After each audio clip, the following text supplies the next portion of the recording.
LIC employees union Thrissur division സമ്മേളനം മുൻമന്ത്രി advocate P Rajeev ഉദ്ഘാടനം ചെയ്തു.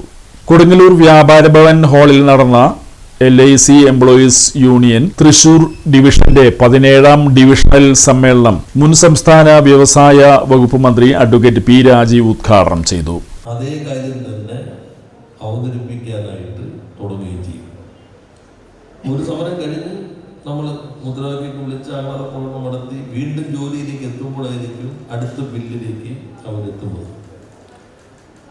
അപ്പം അതുകൊണ്ട് നിരന്തരമായ സമരം കൊണ്ട് മാത്രമേ ചെറുത്തു തോൽപ്പിക്കാൻ കഴിയുകയുള്ളൂ. ആ നിരന്തരമായ തൊഴിലാളികളുടെ പോരാട്ടമാണ് ഇന്ത്യയിൽ ഇങ്ങനെയെങ്കിലും നയങ്ങളെ പ്രതിരോധിക്കാൻ കഴിഞ്ഞിട്ടുള്ളത്. പൂർണ്ണമായി പ്രതിരോധിച്ചത് പറയാൻ കഴിയില്ല. ഇത്രയെങ്കിലും പ്രതിരോധിച്ച് നിർത്തിയിട്ടുള്ളത് അത്തരം പോരാട്ടങ്ങളുടെ ഭാഗമായി കൊണ്ടാണ്. സാധാരണ പാർലമെന്റ് നിയമങ്ങൾ പാസാക്കുന്നത് ഒരു ഘടകം പുറത്ത് ഉയരുന്ന ആവശ്യങ്ങളും പ്രക്ഷോഭങ്ങളുടെ കരുത്തിനെയും തുടർന്നാണ്. എന്നാൽ ഈ മോഡി ഗവൺമെന്റ് വന്നതിന് ശേഷം പാർലമെന്റിന് പുറത്ത് നടന്ന സമരങ്ങളുടെ കരുത്തുകൊണ്ട് പാർലമെന്റ് പാസാക്കിയ നിയമം തന്നെ പിൻവലിക്കാൻ നിർബന്ധിതമായി. അത് സമര ചരിത്രത്തിൽ പുതിയ അനുഭവമാണ്. ഇപ്പോൾ കുട്ടികൾ സമരം ചെയ്യാറുണ്ട്. സമരം ചെയ്യുമ്പോൾ ഗവൺമെന്റ് പറഞ്ഞ് പുതിയ ബില്ല് കൊണ്ടുവരുമെന്നാണ്. അത് സമരത്തിന്റെ ഭാഗമായിട്ട് വരുന്ന ഒരു പരിഹാര മാർഗമായിട്ടാണ് വരുന്നത്. പക്ഷേ ഭരണഘടനയുടെ ഒരു പ്രശ്നമാണ്. ഭരണഘടനയ്ക്ക് ആർട്ടിക്കിൾ 20 ഉണ്ട്. അത് കുറ്റവാളികൾക്ക് കൂടിയുള്ള പ്രൊട്ടക്ഷൻ നൽകുന്നതാണ്. ഒരു ശിക്ഷ വിധിക്കണമെങ്കിൽ കുറ്റം ചെയ്യുന്ന ഘട്ടത്തിൽ ആ ശിക്ഷ അനുശാസിക്കുന്ന നിയമം ഉണ്ടായിരിക്കണം.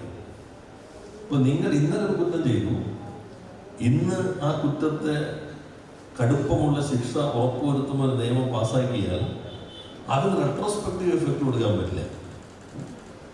ഇപ്പോൾ മോഡി ഗവൺമെന്റ് നിയമം പാസ്സാക്കി കടുത്ത ശിക്ഷ ഉറപ്പ് നൽകുന്നു, 10 കൊല്ലം തടവ് എല്ലാം. പക്ഷേ ഈ നടന്ന കുറ്റം അതിന്റെ ഭാഗമാവില്ല. ഭരണഘടനയുടെ 20 നിൽക്കുന്നിടത്തോളം റെട്രോസ്പെക്റ്റീവ് എഫക്റ്റ് നൽകാൻ കഴിയില്ല. കാരണം ഇന്നലെ ഞാൻ കുറ്റം ചെയ്യുമ്പോൾ ഈ കുറ്റം ഇങ്ങനെ ശിക്ഷ കിട്ടുമ്പോഴാണ് എന്ന നിയമം ഉണ്ടായിരുന്നില്ല. അപ്പൊ അയാൾ ഹാപ്പിയായിട്ട് ചെയ്തിട്ട് കാര്യമാണ്. അത് കഴിഞ്ഞിട്ട് നിങ്ങൾക്ക് അത് കുറ്റകരമാണ് എന്ന് വന്നാൽ പ്രോസ്പെക്റ്റീവ് ഉണ്ടാവുള്ളൂ, റെട്രോസ്പെക്റ്റീവ് എഫക്റ്റ് ഉണ്ടാവില്ല. അതാണ് ഭരണഘടനയുടെ ആർട്ടിക്കിൾ 20ന്റെ സവിശേഷത. അതാണ് കുട്ടികൾ പറയുന്നത്, അത് നിങ്ങൾ കൊണ്ടുവന്നോളൂ, ഇതിനെന്ത് ചെയ്യും, ഇപ്പൊ ചെയ്യുന്നതിന് എന്ത് ചെയ്യും.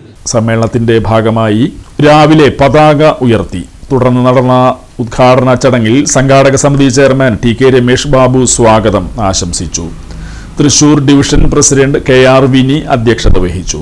LIC employees union vice president P Satheesh മുഖ്യപ്രഭാഷണം നടത്തി. ഭാരവാഹികളായ CITU തൃശൂർ ജില്ലാ ജനറൽ സെക്രട്ടറി UP ജോസഫ്, വിവിധ സംഘടനാ ഭാരവാഹികളായ PP Krishnan, OP Bijoy, VK Jayarajan, AS Rajan, C Hariprasad, B Viswanathan, MS Mohanan, M Rajeev, നഗരസഭാ chairperson Honey Peethambaran, R Sarvamangala, Deepak Viswanath തുടങ്ങിയവർ സംസാരിച്ചു.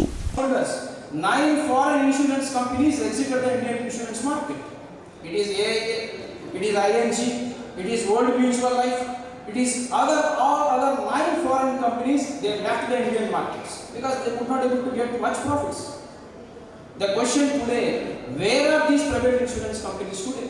Where are these? They are not penetrated into the rural areas. They did not open their shops. Can you see any shop in the Kodangallur here? In the private insurance company is having any branch here? We can't find.